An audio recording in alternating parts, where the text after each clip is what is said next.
Welcome to Around the Writer's Table, a podcast focusing on the crossroads of creativity, craft, and conscious living for writers of all ages and backgrounds. Your hosts are Gina, Melody, and Kimbu, three close friends and women of a certain age who bring to the table their eclectic backgrounds and unique perspectives on the trials, tribulations, and the joys of writing. So pull up a chair and get comfortable here around the writer's table.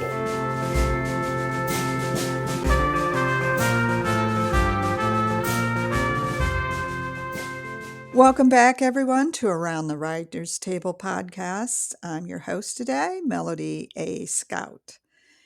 I help my clients find their sense of home by restoring balance and harmony to their lives through plant spirit medicine and my book, Soul of the Seasons, creating balance, resilience, and connection by tapping the wisdom of the natural world, which is available at most online bookstores. And you can check out my podcast at souloftheseasons.com, but it's hyphenated between each word. Don't make me spell that out. It's already been a morning, listeners. Just trust us on that one. Yeah. Plus, the links are on our website, so you can go click on that. I'm also a landscape designer and a lifelong gardener. I love all things plants, and including the natural world. I'm just cool. Anyway, with me. We know that already. The listeners might not. But joining me this morning is, of course, Kimbu. Kimbu, introduce yourself this morning. I can do that. I've had enough coffee, so it's possible. I am a novelist and productivity coach for authors. I love writing and talking about writing and helping other writers write. I also run the 1 Million Words Club membership community for productivity and accountability for writers that just launched in January of 2024. And that's just to help people with their creative progress. And that's who I am. So I'm going to pass the baton on to Miss Gina.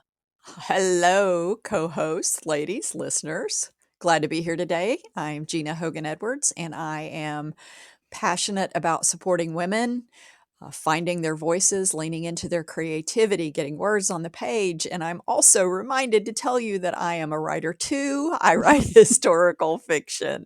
Yes, you do. Just in case you forgot, Gina. Yeah, thank you. Yeah, and both of these, my co-hosts have, the word escapes me, but you can subscribe to their services, and they offer lots of really cool things and freebies. Oh, you must be talking about our Substack. Yes, our newsletters. That's it. That's And the Ream, you word. can get our fiction writing on Ream. So you've got a lot of ways to sign up and follow us. Yep, that's exactly true. right. We Excellent. should mention that more and often. we have all these links. We have so many links. Yes, because Yep. Wow. They'll be in the show notes, listeners. You don't have to keep up with this. They'll be in the show Yeah. notes. Keep up with this. So anyway, Melody, hey, what are we talking about today? Oh, well, we're continuing with the creativity quest, and the subject we're working on this episode is the V in the creativity cycle, verifying and testing.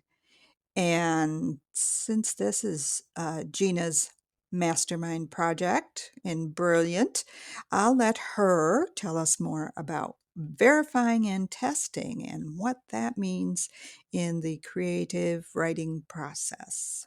Thank you, Melody. I appreciate that. So, just to recap a couple of things in case you happen to be a brand new listener, we started talking about the creativity quest back on episode 18. So, if you haven't listened to those previous episodes, we've talked so far about 6 previous stages, guideposts, milestones of the creative process. And these are basically a model that I've come up with from working with my clients as a creativity coach and as an editor, witnessing the processes that they have gone through in terms of living into their creative life, and also a good bit of this has come from some of my own experience. We've talked so far about, if you have listened, you might have recognized that there's an acronym going on here. So we're using the word creativity. Each one of the guideposts begins with each letter in the word creativity. So we are up to V right now. And the first 5 stages of the creativity quest are mostly inner work. The next 5 stages are mostly outer work. And there's a lot of reflection going on here in terms of some of these stages or guideposts being reflective of one another, but having that unique characteristic of being either primarily inner or outer. So today, our topic is verifying and testing. And the mirror of that is what we talked about 3 episodes ago, called assessing and acknowledging. And so verifying and testing and assessing and acknowledging include a lot of the same sorts of challenges. So the assessing and acknowledging is the inner aspect of when our creative voice is really starting to show up and we're starting to do a little bit of a review of what it is that we've learned so far and recognizing the growth that we've done and the growth that we still have to do. That stage isn't really a popular stage because sometimes we do see that we have a little ways to go yet. And so getting through that stage really requires a lot of self honesty and observation of yourself. There may be some fears of judgment if you have begun to share your work with others. Sometimes there can be some cocooning or not sharing because of fear. And so the reflection then of that assessing and acknowledging to bring us to where we are today in talking about verifying and testing, once again, our boundaries are going to need to be checked. We have an episode specifically on boundaries if that is Yeah. an issue for you. But in verifying and testing, and in this stage, we really are putting ourselves out into the world in a bigger way, looking at how others may be testing us, looking at how we can test ourselves in terms of our skills. So the alliances and the allegiances and the supporters that we have really get verified at this stage. And we begin to filter out those people who just don't understand what it is that we're doing or choose not to understand.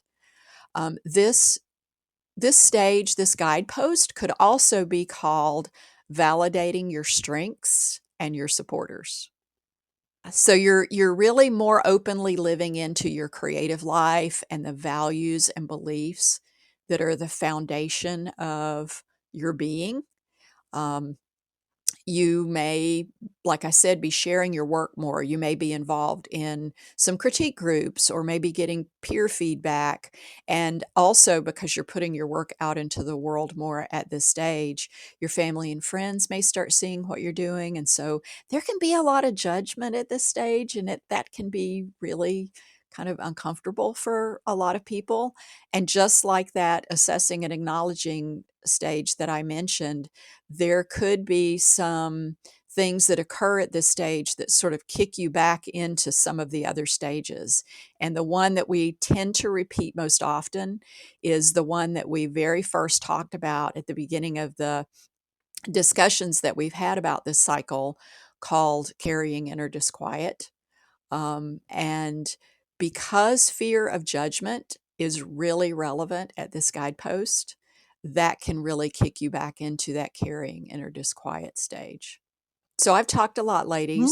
Tell Hmm. me a little bit about what your impressions are about this stage thus far, and then I'm going to have a couple questions for you here in a minute. I was thinking, well, one of the things that brought it to mind was a couple episodes ago we were talking about how on this journey we're going from kind of an internal uh, quest, an internal process, to an external one where we're dealing with external Hmm. issues. And I think this really resonates with that because we are dealing with skepticism, criticism, and that that can be internal, like we've talked about that, but in this particular case, it is Mm-hmm.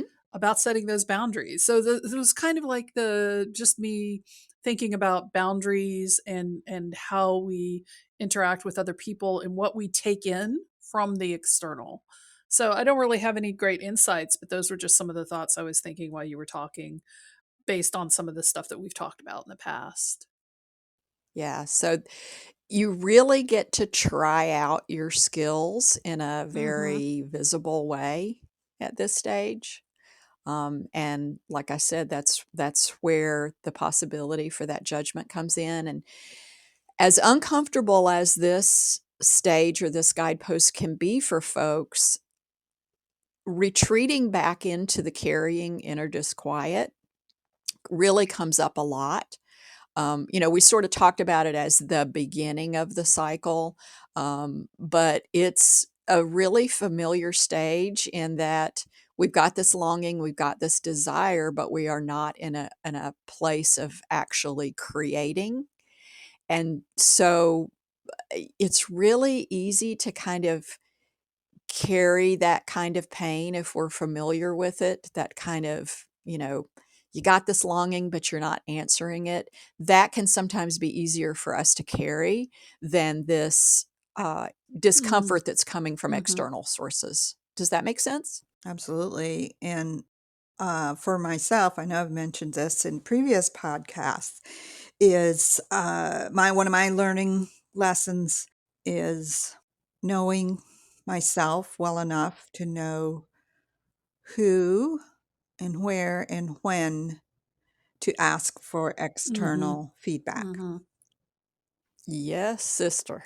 Because it's easy. We call it in plant spirit medicine, we call it throwing the water on the fire. Too much water on the fire, as you know, puts it out. And when I come with my baby, my written project to someone, it's a vulnerable moment and it requires a lot of courage for me to not just put it out there. Sometimes I can put it out there, post it online, and just like, okay, let it go, and people will comment if they will, whatever.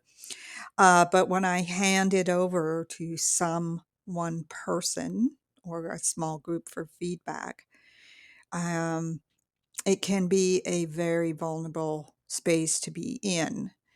So I'm not normally real thin-skinned, but I know that I need to be in the space to receive whatever they have to give.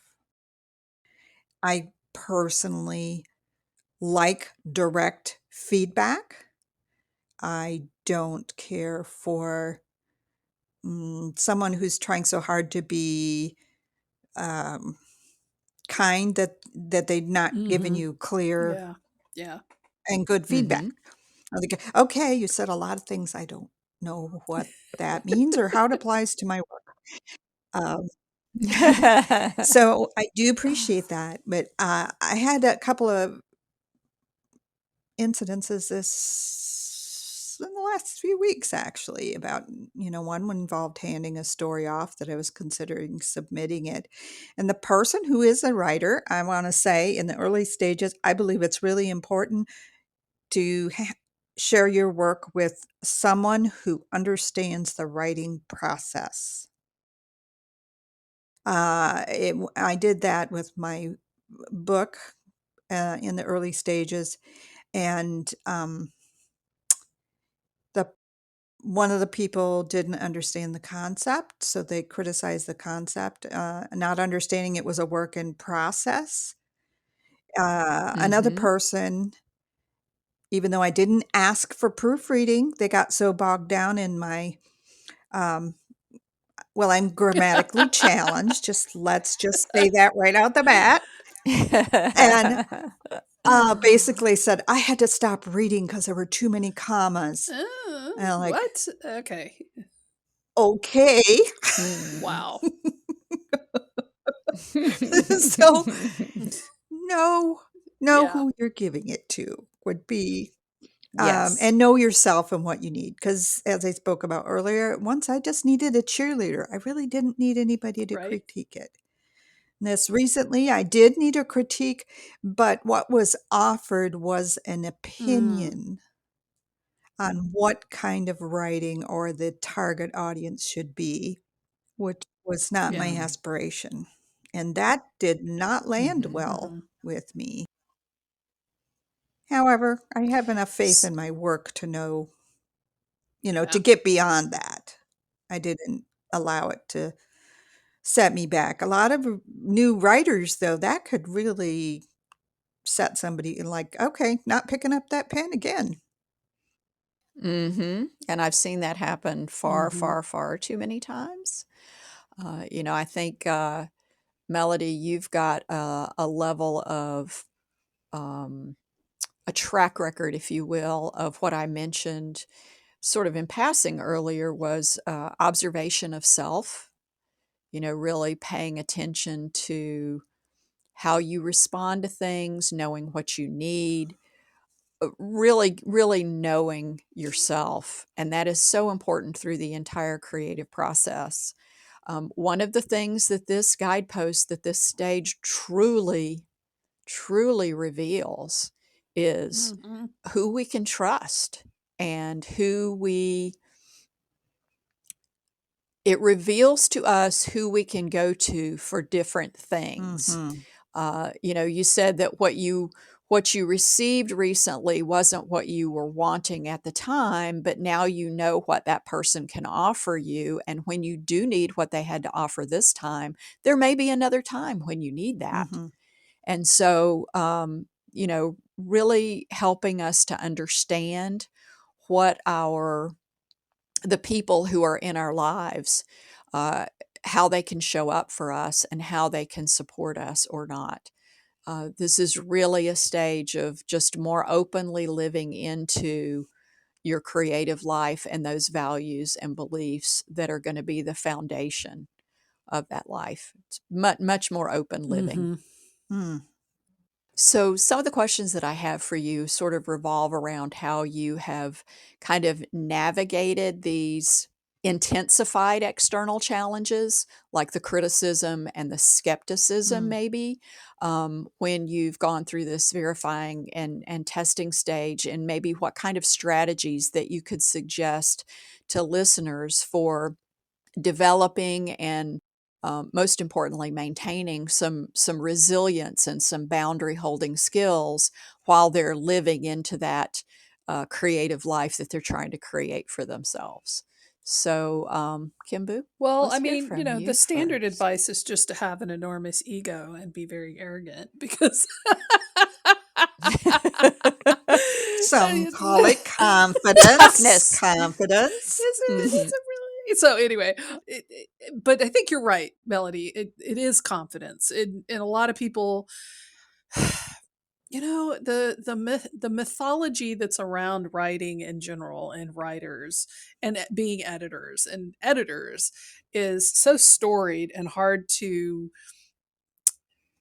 fight against sometimes. And well, you said something earlier, Melody, like you have a thick skin, and so many times I've heard over the years, like, well, if you're going to be a writer, you need a thick skin. Well, why do you need a thick skin? Well, it's kind of question the premise a little bit and go back, well, because editors are going to rip your stories apart. And I'm like, but do they need to? Like, is that really, is that necessary? Maybe with some authors it's very necessary, especially if they're new, but it's such a challenge to come into that kind of environment and say with confidence, and then other people turn around and say, well, you're just arrogant. And I think a lot of newer writers deal with that a lot. And by new writers, I of course mean me. I've talked before about how my my mother was my most original and harshest editor, right?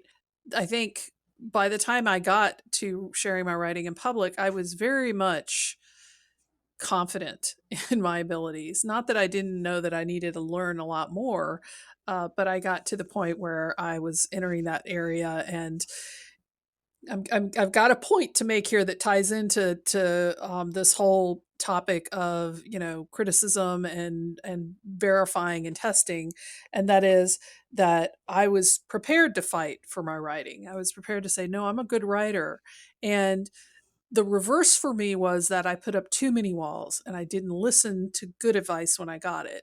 And Mm. that was Mm. kind of, I'm always turning things topsy turvy for you, Gina, when you're asking these questions, because I come to it for such a different background. But I've had, when it came to verifying and testing, I had to like go all the way around. I had to go all the way around back to the beginning of the beginner's mind to accept that, you know, maybe not everything they're saying is helpful or good for my vision, but they might really have something important to tell me, and that I should shut up and listen. Mm-hmm. And so, for me, it's been coming back around to being more open about that. And one of the things I learned on that journey was that everybody has good advice. Like, everybody has good advice.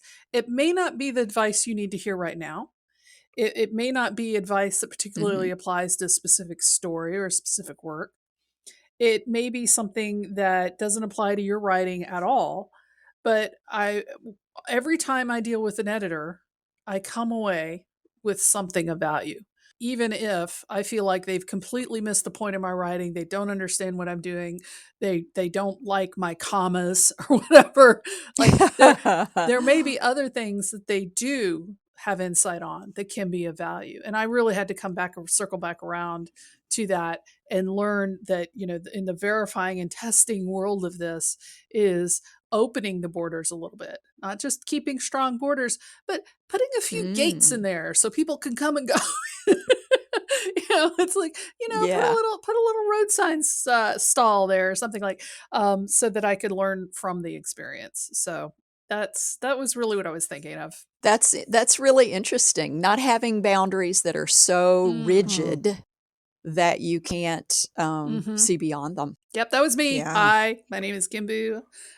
When you're Woman of when your boundaries and boundaries, big tall walls that are very thick. Yeah, yeah. yeah, That was speaking of my 30s. Like, yeah. When I might have to write a blog post on that. When your boundaries become yeah, yes, barriers. that's exactly what happened. That's Yes. exactly what happened.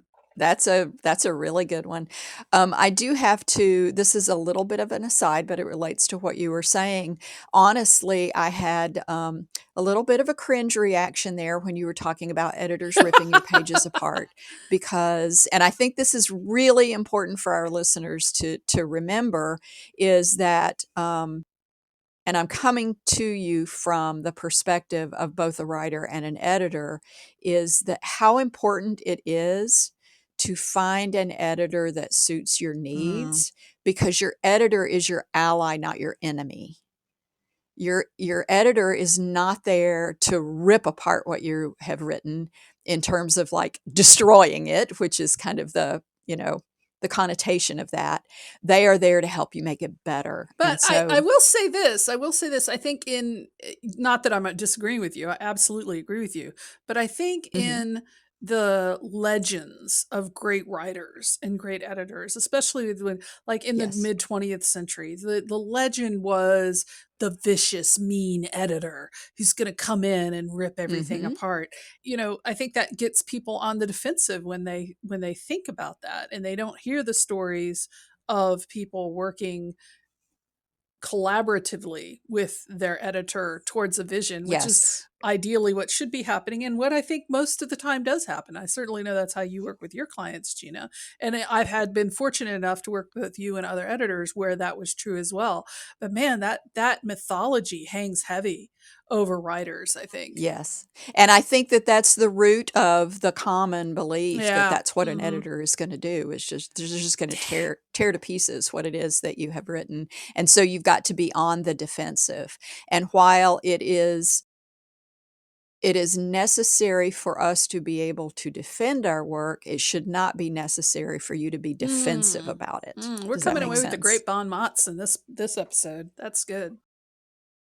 Yeah. And I also wanted to clarify one thing about the whole um, tough skin thing.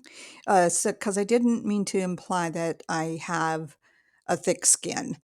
I don't. And I do not aspire, to be emotionally the equivalent of a sun dried turd, you know, Oh, where Melanie. everything bounces and, affects me, not whatsoever.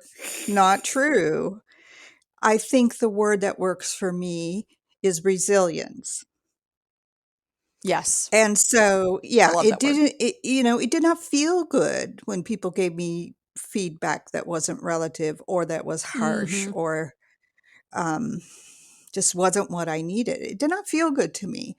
However, I took a moment and then I reflect again to recenter on why I was writing. What's my vision about for this project? Why I was writing it, my passion about it. To that helped me recenter, and then knowing the truth of what I was writing, because as you were Mm, both saying, I know when to it's that way I know when to defend my work and when to become vulnerable to suggestions that can help improve mm, it. nice. Yeah. Yeah, Yeah. being clear Yeah. on that vision for what you Mm-hmm. have for your writing, and really knowing why you started this writing project, reconnecting with that passion that started you on the project to begin with. I think those are all really good um, strategies, good reminders, and good tools for being resilient. And I do love that word Mm-hmm. It's why it's resilience. in the title of my book. I mean, Yes, I think that is yes. one of the most important qualities of getting through anything challenging, um, and Hmm. worthwhile to you. Anything. Mm-hmm. Mm-hmm. Indeed, indeed. So we've shared some really good both experiences of what this stage can feel like and some tools for our readers. So I think that we can sort of wrap this conversation up and let the listeners know that we've got a worksheet Oh, that that's goes with right. this That's right. And discussion of the I guidepost. would We do like that for each to one. just ask you just a couple of little aside, Gina. So why are you creating these worksheets? What is the project that all this is part of? Maybe perhaps talk about a little At some bit. point in the near She future, loves it when I pin her to the wall. the creativity quest. Yes, indeed. Thank goodness you do, or I probably wouldn't get anything done. The Creativity Quest will at some point be a Yay! book. And so I'm writing about that on my Substack publication, which is called Gina's Quill. So you can kind of get a sneak peek into further discussion of each one of these guideposts.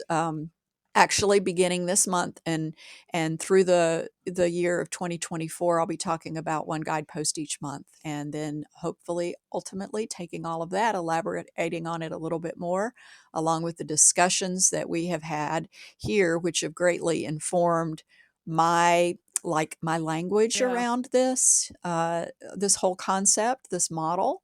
And hopefully in Yay! 2025 there'll be a book. Woo! Yes. Awesome. So Yay. anyway, wrapping up the episode. Yes. Yes. So,